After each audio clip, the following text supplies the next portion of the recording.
ओम वासुदेवाय नमः। आप सभी का मेरे YouTube चैनल पर स्वागत है। मैं पिछले वीडियो में आप लोगों को एकादशी व्रत कैसे की जाती है उसके बारे में बताई थी, और ये कामदा एकादशी की कहानी भी मैंने सुनाया था। आज मैं आप लोगों को बरुथुनी एकादशी, जो वैशाख के कृष्ण पक्ष को पड़ती है, उसके बारे में मैं बताऊंगी। एकादशी व्रत की तो महिमा ऐसे है कि अगर हम कोई भी पाप किए हो, तो अगर इस व्रत को हम करते हैं, जाने अनजाने में किए गए पापों का निवारण होता है।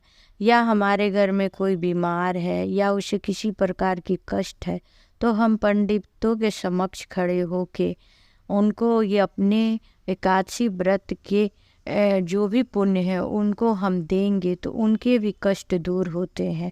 इसलिए एकादशी व्रत के महिमा हम जितने ही सुनेंगे, जितने ही जानेंगे, उतने ही बहुत अच्छे हैं।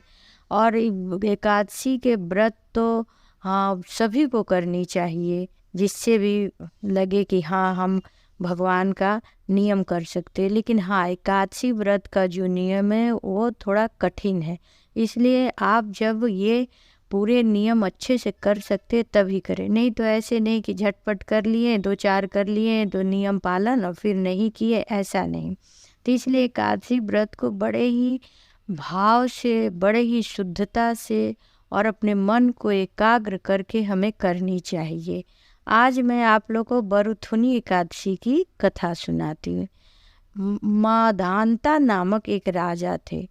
मधानता राजा जो थे वो नर्मदा के तट पे एक राज्य था, उसी में राज्य करते थे। वो बड़े ही दानी थे और वो पूजा पाठ का कार्य करते थे। उनके दरवाजे से कोई भी खाली हाथ नहीं लौटता था, और हर समय राज्य में ऐसे ही पूजे पाठ उत्सव का माहौल बना रहता था। हर जगह यज्ञ हवन पूजा पाठ दान उपदान करते रहते थे। उनको एक तरह से हम दानवीर ही कह सकते हैं कि वो इतने थे। और पूजा पाठ के प्रति उनकी भाव को देख के सभी लोग कहते थे कि राजा हो तो ऐसा हो। एक समय की बात है कि वह जंगल में बैठ के तपस्या कर रहे थे।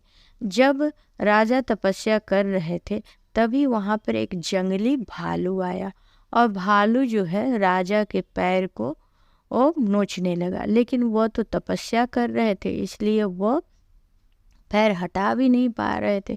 धीरे धीरे वो उनके पैर को चबाने लगा, लेकिन वह कुछ उफ तक ना बोले। उसके बाद वो पैर को खींचते, उनको घसीटते हुए जंगल की तरफ ले जाना चाह रहा था। तब धर्म का पालन करते हुए कि तपस्या जब हम करते हैं तब हमें क्रोध नहीं करना चाहिए। क्रोध तो ऐसे हमें कभी भी नहीं करना चाहिए, लेकिन अगर हम पूजा पाठ में हैं, तपस्या में हैं, तो बिल्कुल नहीं करनी चाहिए। तो राजा जो थे बिना क्रोध किए भगवान श्री हरि को याद करने लगे कि हे भगवान, मैं तो आपके तपस्या में हूँ, मैं किस प्रकार से इस भालू से अपने प्राणों का रक्षा करूँ। तभी भगवान विष्णु वहाँ अवतरित हुए और चक्र चला के जंगली भालू का वध कर दिए, और राजा को उससे छुटकारा मिल गया। लेकिन राजा देखता है क्या, उसके आधे पैर तो भालू खा चुका।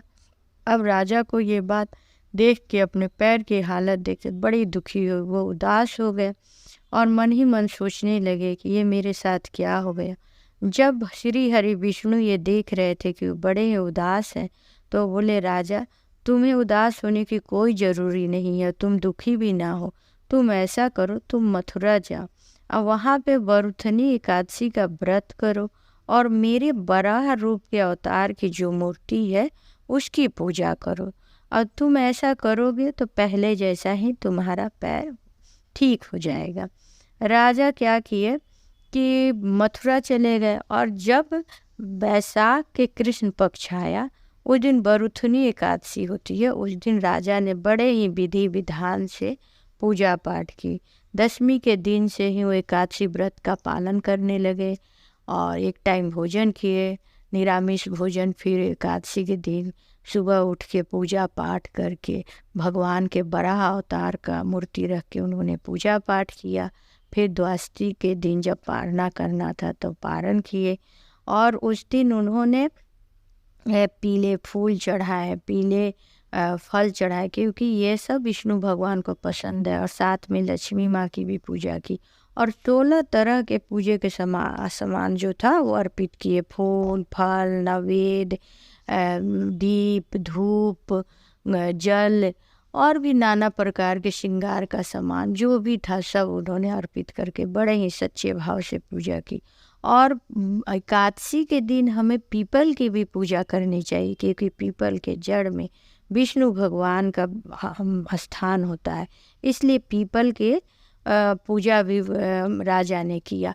हर प्रकार का पूजा पाठ किया। उसके बाद से थोड़ी देर बाद जब द्वादशी के दिन उनका व्रत पूरा हो गया, तब श्री हरि की कृपा से उनकी पैर पहले की तरह हो गई और वो एकदम बढ़िया से उनकी पैर हो गई। वो बड़ी खुशी का उनका ठिकाना ना रहा और भगवान का धन्यवाद देने लगे कि हे श्री हरि, आपने मेरा पैर ठीक कर दिया। मैं आपसे और कुछ नहीं चाहता हूँ। मैं यही चाहता हूँ कि सदा मैं आपके भक्ति भाव में लीन रहूँ, क्योंकि राजा बड़ा ही दानी, धर्मी और धर्मात्मा थे।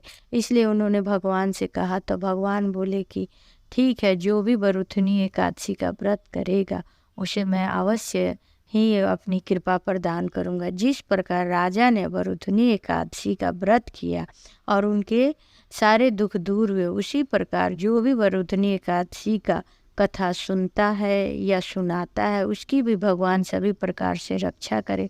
ओम वासुदेवाय नमः।